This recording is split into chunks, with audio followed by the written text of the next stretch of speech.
growing up in the projects was like a jungle.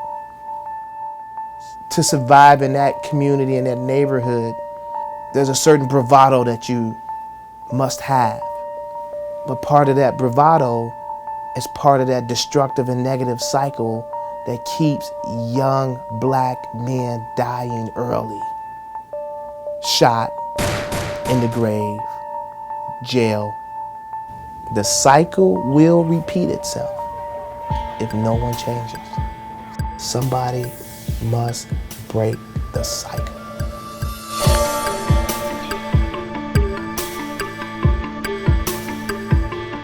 There was a lot that I missed out on without having my dad there. I want people to know that I came from a single parent home. People talk about being a gangster. My mom was a gangster. She advocated for my life, and she won. She won. So you have 6 kids, and they come to you and they say, Dad, I want to join a gang. I like what they're talking about. What do you say? What do you tell them? I think the reason that most people would be open to that is because they don't have a family structure. You know, that's really what that is. It fills a void for people who are looking for a family, who are looking for structure. So you were attracted to... I was attracted to the life, Okay. to having, because I came from a life of not having. Do you regret joining the gang?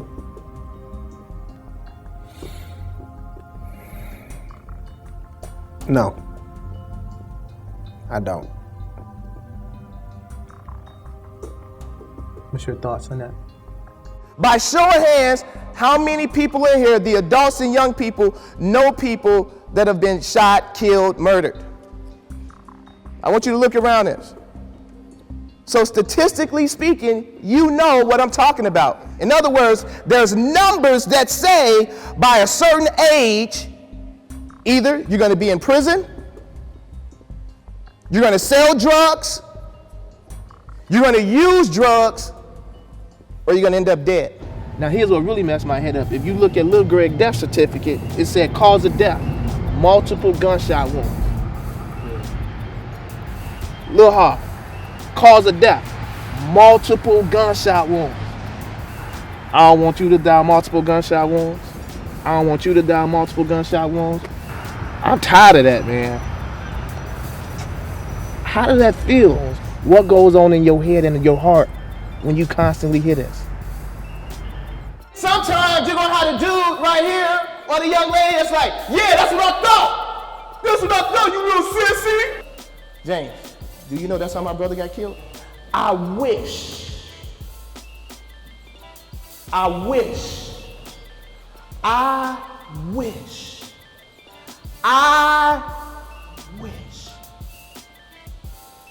the people that he was with would have said, let's go, man.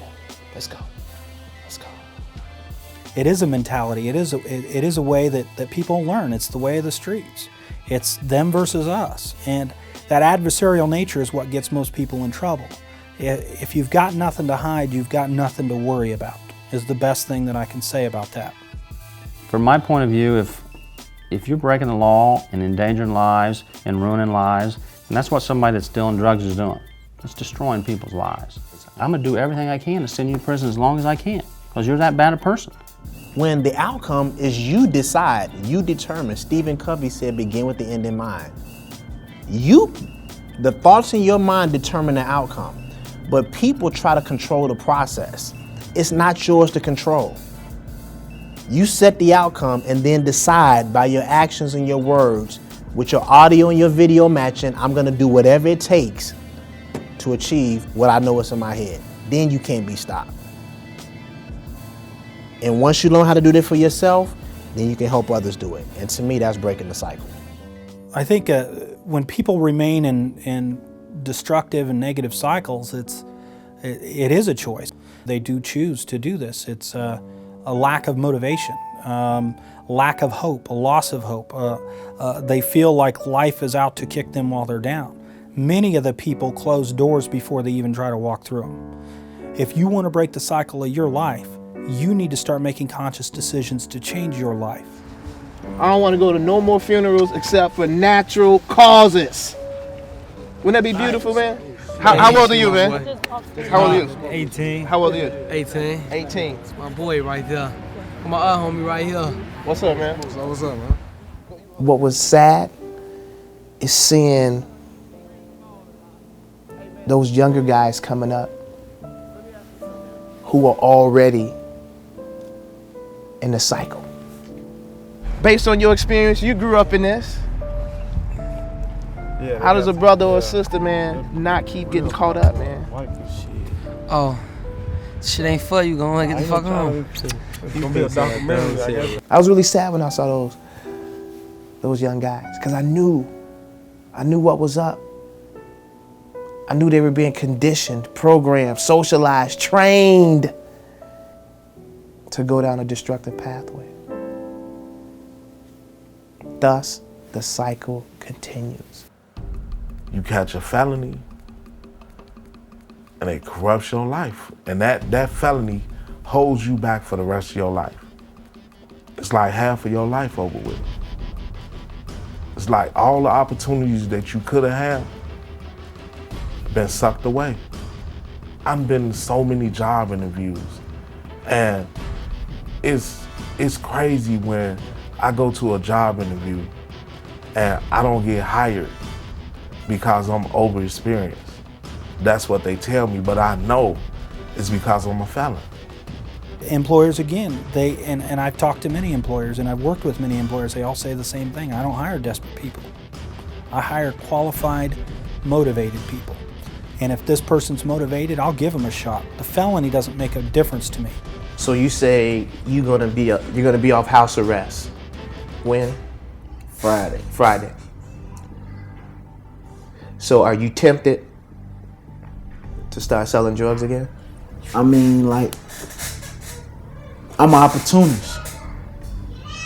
So, you know, whichever one come first, either an interview or a job for somebody else, you never know what come first. You know, I can't turn down money in the position I'm in. I got 9 felonies. So now you're in a catch-22. I want to do the right thing, but the right thing is slow money, and then I'm trying to be gainfully employed, but because of my record, I can't be gainfully employed. So now what do? I go back to an illegal hustle, which is another cycle. It's a trap. So, Siobhan, how old are you? 42. You're 42, and you've been getting high since you was how old? June the 12th, 1986, my graduation out of high school. That's the day I got introduced to heroin. June 12th. 1986. And that's the day I got introduced to heroin. In that hallway, right there, the back hallway, my baby did, he did that. But yeah, that's what I got. My mama gave me $300 in cash, but you know, if you don't know about it, and I ain't know nothing about heroin to that day. But I liked it and I kept doing it. Then in 92, it came out with the crack cocaine. And I've been down here ever since. Why do you use drugs? I mean, it's a lot of issues that I got, and I use the drugs to cover that up. But it ain't covering it up, because once I wake back up, I still have that same problem. So I go pick up another bag. Majority of our crime is drug related. If somebody's breaking in your house to steal your TV, they're not stealing it to go watch it or give it for a Christmas present. They're stealing it to go sell it so they can get that next high. You know, if somebody's robbing a village pantry for $30, they ain't robbing it for their kids' education. They're robbing to get that next high. But all to you young people, don't hold on to your dreams, and drugs is not a dream. It's just a failure. I grew up seeing everybody doing this and doing that, and that's what I know. I got out there and I did what I know best. And that's where it gets you at, right here. Got caught up, wanting to have my own things, my own car, my own house, have a house for my family, and I went out there and I started selling drugs again. And you know, when you get to selling drugs, you can't never stop at a little bit. You got to keep on going and keep on going until you feel like you the man, you the king. But sooner or later, you're gonna get caught. You're gonna get caught. Either you're gonna get caught by yourself or somebody else is gonna get you caught. Selling drugs is a straight downfall. Is no getting out of it. Ain't no, I'm gonna get in it for a minute. I'm just gonna do this for a second. Cause that's all it takes is for a second. 1 second. Soon as he put that in your hand, police could pull up right now and just snatch you. Do you ever feel guilty when you see people strung out on drugs, the same drugs that you sold? No, I don't. I don't feel guilty nor remorse because I don't hustle with my heart. I hustle with my mind instead of my heart. If I hustle with my heart, I wouldn't sell the pregnant women. I wouldn't sell the women, period. Can't hustle with your heart. You gotta hustle with your mind. If you hustle with your heart, you always go wrong. Have you ever sold drugs to a pregnant woman? How do you feel about that? You know, selling drugs, gang banging, it's a lifestyle of death, man. That's all they bring is death.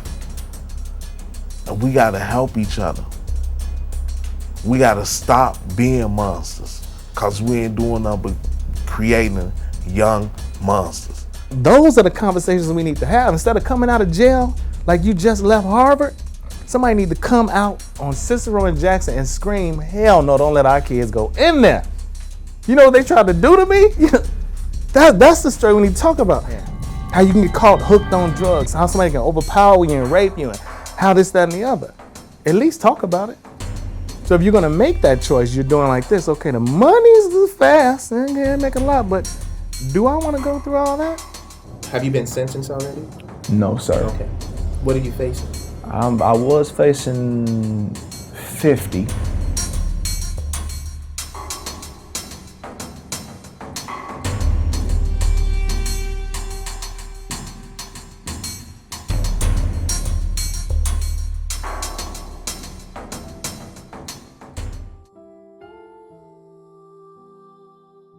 I heard in the voicemail, my stepfather, Greg, had left me a message and told me that my little brother had gotten shot.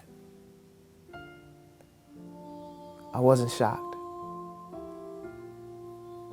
because of the lifestyle my brother lived. Now, that doesn't mean I wasn't affected, but I remember driving in my car on my way to Chicago. I was like, why didn't he listen to me? And I remember when the hospital call, it was on Christmas Day, and we ran to the hospital. And they told us, they were like, we don't think we can save the leg. I swear, in my spirit, in my heart, in my mind, I was like, it's done. I told one person that because I didn't want to seem pessimistic. I said, if my brother could hear this, if he is aware that he is going to have his leg amputated, he's not going to live. And he didn't. I miss him. No, I really miss him.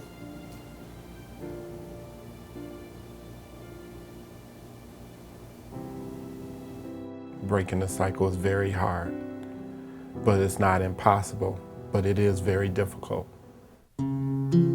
I have been tasked with certain responsibilities, and this documentary is one of them. And that's part of how I will make my contribution to my generation and generations to come. And that's part of my legacy. I want to leave a legacy for my family, and now that I'm a father, I want to make my son proud. I've broken the cycle in that area.